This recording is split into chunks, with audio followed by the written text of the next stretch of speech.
and we're here today just to talk about some of the new things. Starts the day off with a bang. Are the performers with Goose as well have branched off into a new area? Usually I wash it out.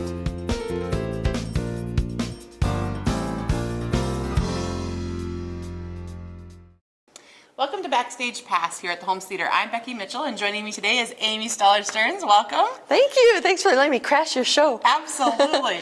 So I was hoping to talk to you a little bit about, well, maybe we should, Church Basement Ladies, and then we'll discuss why we're holding a window. Why we're holding a window? Isn't it gorgeous? I think it looks really good. Well, Church Basement Ladies is coming up on Thursday, May 15th, and this is the fourth show in this crazy series about those basement ladies. Right, and we've had all four, I believe. We have, right? yeah. This will be the fourth one, and a little sneak peek for those of you listening and watching. We're having the fifth one next year in the 14-15 season. But anyway, inside scoop. Yeah, a little inside scoop. But this one is called Church Basement Ladies, A Mighty Fortress is Our Basement. And so, of course, it takes you right back to that East Cornucopia Lutheran Church. And this was all based on that book that a couple Minnesotan women wrote way about 20 years or so ago. They wrote a book about growing up Lutheran.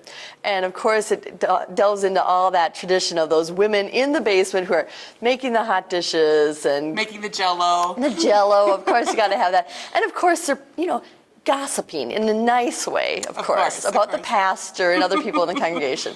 So anyway, this takes you to East Cornucopia Lutheran Church, and Beverly, who's one of the young girls in the show, has gotten her first pair of high heels.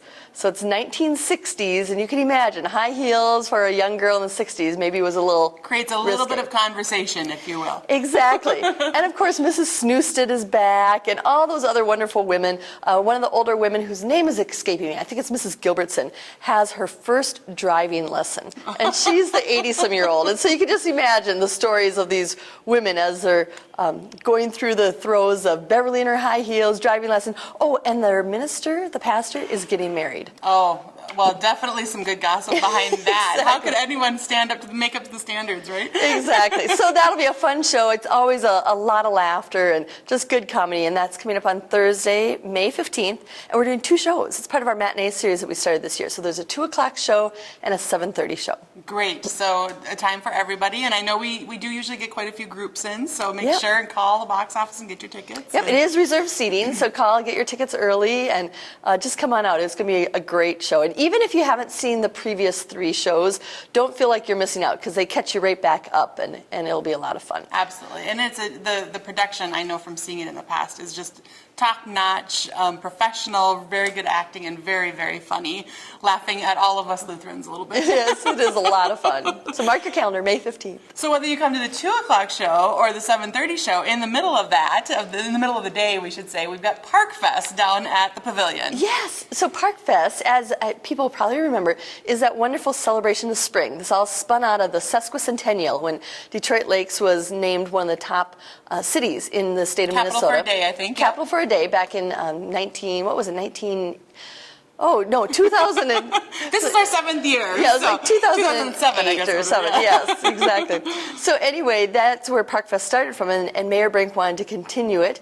And it's just been a lot of fun. There'll be a free picnic dinner down there, hot dogs, chips, that sort of thing going on.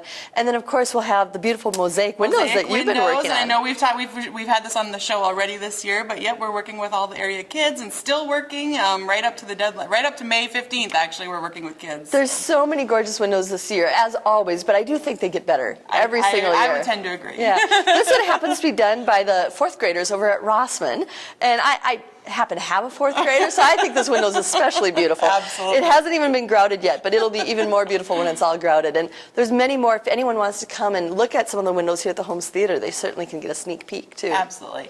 So mark your calendars for Thursday, May 15th. We got Church Basement Ladies at 2 p.m. and 7:30 p.m. And then in the middle of all that, come down to the Pavilion down on the City Beach and enjoy windows, bouncy games, all sorts of nonprofit booths and activities down there. There's music. Alexis Anderson and Dylan Sperlin, who are 2 high school seniors or students, are going to be performing down there.